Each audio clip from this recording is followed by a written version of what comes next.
Hey friends, how's it going? It's me, Will, and it's so great to see everyone. I'm so happy to be hanging out with all of you today. I've been watching my friends come on here for weeks, and it's made me so jealous of them and so excited for this moment to finally come and to finally get to hang out with all of you. So let's have some fun. Today, we're going to take a trip down memory lane to camp's earliest days. And to help us do that, I'm going to read some poems from this awesome book, I Will Sing Life. These poems were written by some of camp's very first campers. And they're all amazing and they're all worth sharing. I'm sad I can only share a few with you. But I'm going to read a few, and then you'll also have the chance to write your own if you want to. Does it sound like a plan? I think it sounds pretty good to me. Hey, Amy. Hey, Peter. Thanks for actually watching. Hey, Bailey. Taylor. So good to see you guys. Thank you guys so much for tuning in. It really means a lot. And yeah, it's just so exciting to hang out with all of you. Hey, Jace. So while we wait for some more friends to join, I think I should take a moment to introduce myself. I know a lot of you might know me, but some of you might not.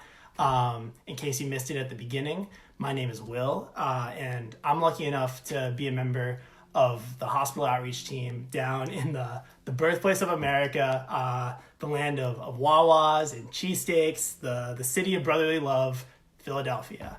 And it's just such an awesome place and a great place to be, and to work for camp there is such a dream. But you might also recognize me from being up at camp in the summer or from a family weekend. I know I've kind of been all over.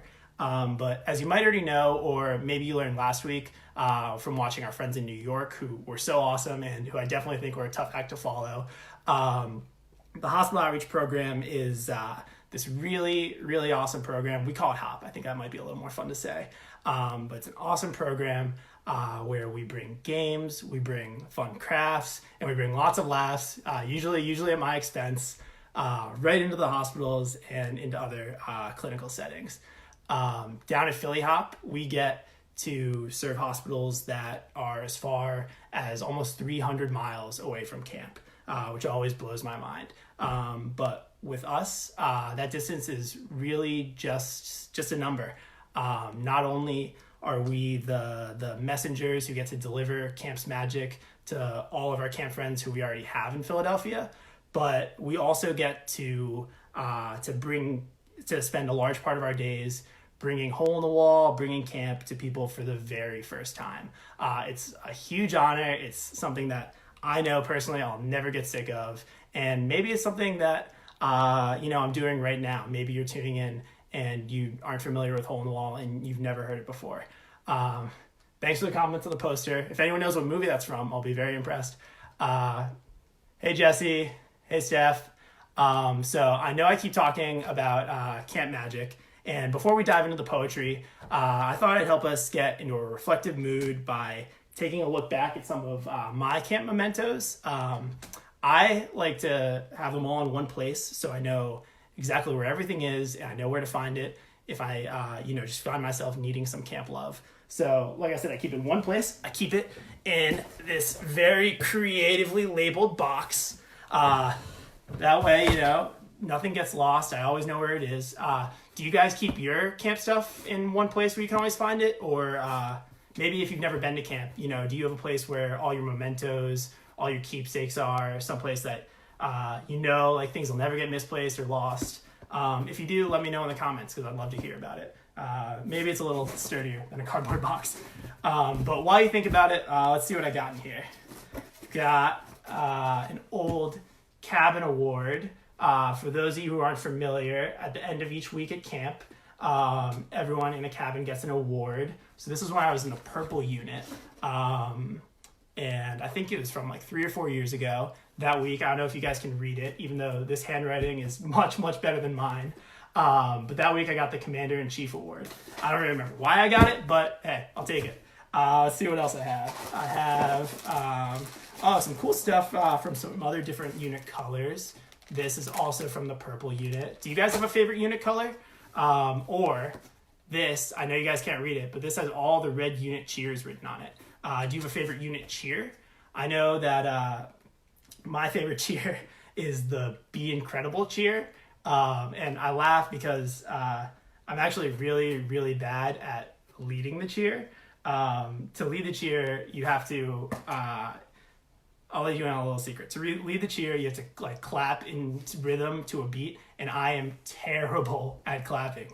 I'll spare your eyes a demonstration, but take my word for it. I usually when I'm doing it, I like to look at someone and just kind of like try to match their movements. And yeah, I know you're probably thinking, how could someone be bad at clapping or not know how to clap? But if you don't believe me, I'm sure there are plenty of you watching who have witnessed the horror of me trying to clap before, and can say I'm telling the truth. But yeah, the Be Incredible cheer is my favorite cheer. Let's see. Simone, your favorite's the red unit? Yeah, mine too. Kelly, purple hair, that's great. Julie, YELLO is a classic. All great stuff, guys. Let's see. I have time for one more. What do I have in here? Lots of good stuff. Yeah. So this pin is really special to me. Hold it up so you can see it. It's one of the pins that they give all the counselors on the last day of the summer. And it reminds me of a really great story, one that brings me a lot of joy, that I hope brings you a little. And it happened to me on the last day of the summer, the day I got this pin. So I was down at the boathouse with one of my best friends, Bailey, who you might know him as Flip That Rock Bailey from a few weeks ago. But yeah, anyway, we're sitting at the boathouse, last day of the summer, and we're taking one last shot at catching weepy, who, as some of you may know, is this humongous fish that lives in the pond at camp. And of course, it is not going well. We caught some sunfish, caught some bass. Bailey even hooked me a few times, but we did not catch weepy. And it's getting late, sun's going down, we're starting to get desperate. So Bailey climbed up on the like little wooden railing that's at the edge of the dock at the boathouse. I think he was trying to like cast his rod a little further or something like that. And even if you've never been to the boathouse at camp, I hope you're saying to yourself right now, it's probably against the rules, Bailey. Not a good idea. And you are right. So guess what happened next? I don't think there's a lot of suspense here. Bailey fell right over into the pond. And this is my favorite part. Instead of just climbing right back out or swimming to shore, he wouldn't get out of the pond. He said something about wanting to say hi to a snapping turtle he used to be friends with or something like that. But anyway, we finally had to get our friend McGee, who some of you may know, to grab that gigantic net that they have down at the pond and to scoop him out. It was quite the situation. And if you see Bailey hang out in the comments, please tell him to follow the rules next time. Because it was a dangerous situation and could have been avoided. But very funny, very fun to look back on. And this might just be like a tiny pin that I keep in a cardboard box, but it has that power to transport me right back to that moment, to get me laughing, thinking about how lucky I am to have all the awesome experiences I've had, even the ridiculous ones like Bailey falling in the pond. And yeah, that's why keeping mementos is fun. And I hope you guys have a spot for all your camp stuff or just all of your special keepsakes. And yeah, in this case, we tried to catch weepy. We caught Bailey. Yeah, I know, Jordan. I can't believe Bailey swims in the pond. It's pretty gross. Bailey definitely needs to shake his bushy tail gill. I would agree. Oh, it's Bailey. I'll let you guys read Bailey's comment for yourselves. Yeah, Steph, next time you're at the boathouse, you gotta try to catch Bailey. I don't know what kind of bait he likes. I think pepperoni. That's what I've heard. But yes, enough about me, I think, and enough about Bailey for sure. Let's get to some poetry. So if you're just joining us, my name is Will. I'm with the Hospital Outreach Team in Philadelphia, and today we're going to read some poems from this awesome book, I Will Sing Life. But first, let me tell you a little bit more about the book. For starters, it was written about camp's very first summer. Does anyone know when that was? And if you don't, I've got some hints, so give me one sec. So, if you don't know when camp's first summer was, it was the same year that the original Land Before Time was released. Those are classics. It was the year that the longest running Broadway musical, Phantom of the Opera, first opened on Broadway. And last but not least, it was the year Taylor Swift was born, -1. So, anyone know what year camp was founded? I know those are some helpful hints that give it away for sure. Let's see. Oh, I see some of you guys like the book. Yeah, it's my favorite book too, Morgan. Really special. Addie, 1998. That is not right. That is not the year camp was founded. Anyone know? Not 98, guys. There we go. Simone, thank you. 1988. Yes, 1988, which, now year camp was founded, year Phantom of the Opera was released, year The Land Before Time was released, and not 1989. That's when Taylor Swift was born. -1. So close. So this was written about the summer of 1988, and it was written by two counselors who worked at camp that first summer. Their names are Larry Berger and Dahlia Lithwick. You might know that we have afternoon programs at camp, like archery, the wood shop, horseback riding, sports and rec. Dahlia and Larry ran their own afternoon program for the campers to, write some poetry. And one of the reasons the book is so special to me is that the actual space where they had the program is my favorite spot on all of camp. It's what I like to call the Secret Gazebo. Before I tell you where it is, though, do you guys have a favorite spot on camp? Or if you've never been to camp, just like a favorite place in the world where you like to go to, maybe do some reflecting, some hanging out, some reading, just any place that makes you happy. I'd love to hear it. But back to mine for a second. The gazebo, it's past the pool at camp if you've ever been there. And then you hang a right and it's down this little secret trail that leads right to the pond edge. And if you've never been to the gazebo, to where I'm talking about, don't worry. I know lots of people who've been coming to camp for years and have never been there. But I really hope that you get the chance to check it out one day because it's really, really cool. Let's see where some of your favorites are. Chelsea, the dining hall right by the snacks. That's great. Kayla, the yellow unit. Not surprised. Will, the guard shack. Oh, hey, Dahlia. It's your favorite spot? That's awesome. Sharon, the bench of the pond. Doc's bench. That's a classic. Rob, the boathouse. Really good. Really good. Jesse, the next to the snacks in the dining hall. I'm noticing a trend here.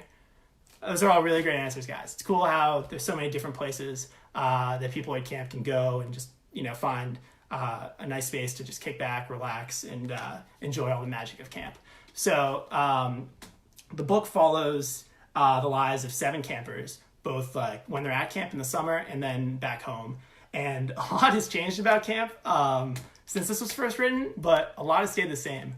The pictures in here of the boathouse, of arts and crafts, and of other spots on camp would still look really familiar to some of you if you saw them.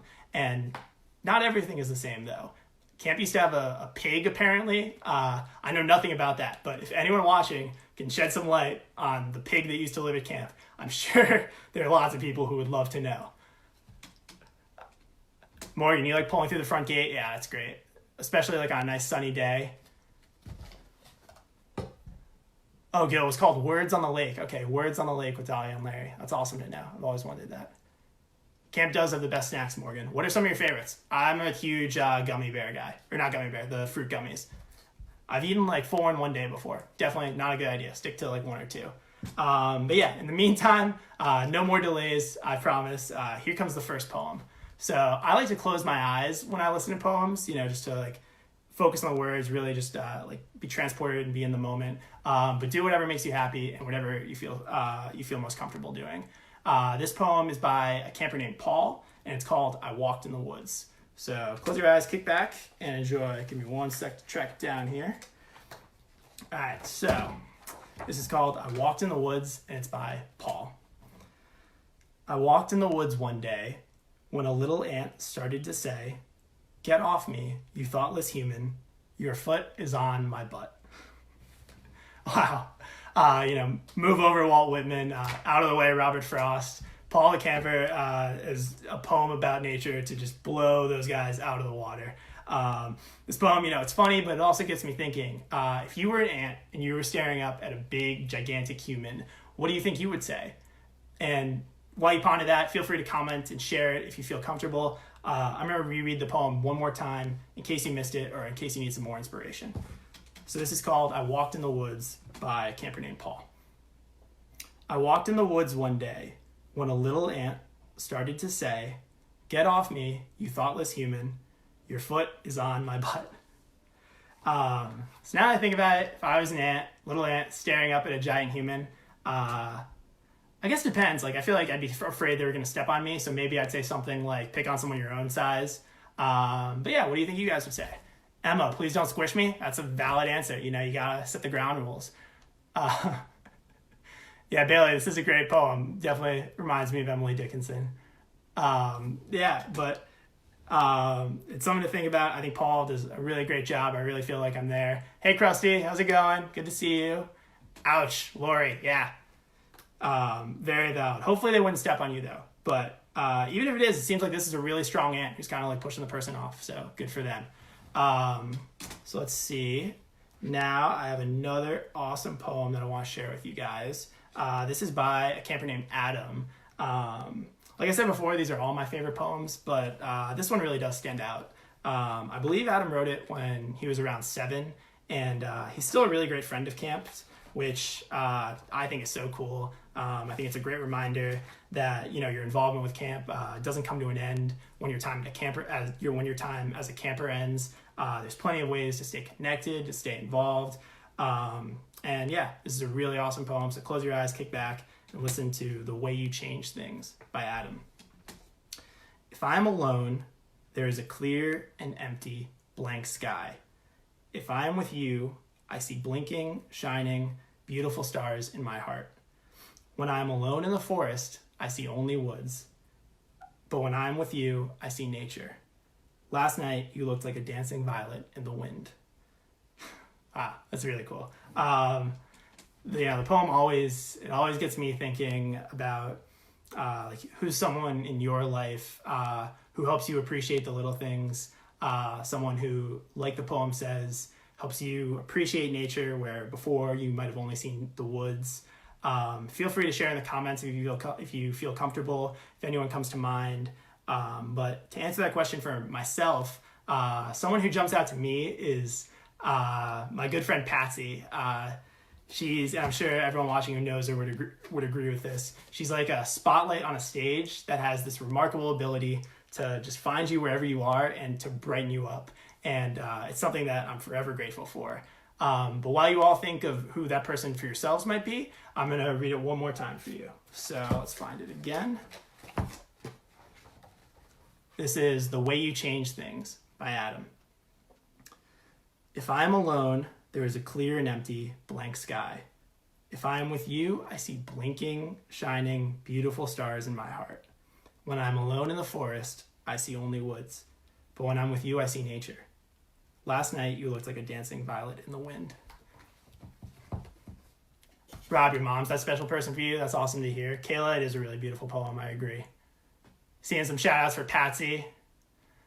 Savoie suggests my dad, Bill McDonald. Honored. Yeah, but it's a great poem. It really gets you thinking about who can make a difference in your life. Laura, you said Karen. I'm sure that's great that Karen's a very special person for you. Lots of shout outs to Patsy. Yeah, she's a very, very special person. Hey, Jacob, good to see you. But yeah, hopefully that poem got you reflecting a bit. And yeah, a 7-year-old wrote it. Always blows my mind.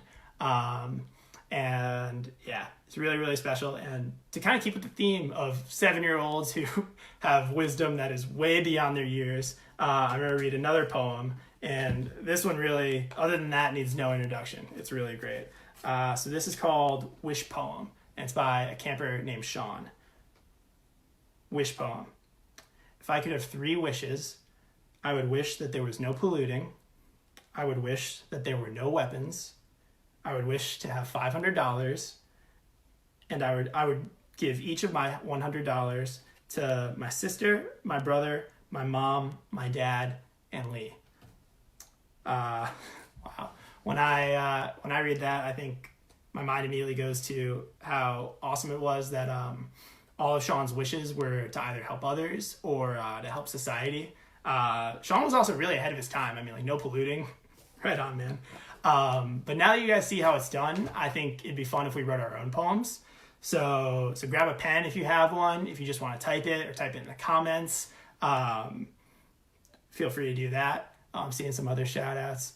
Simone, Kyle Smith, yeah, he's great.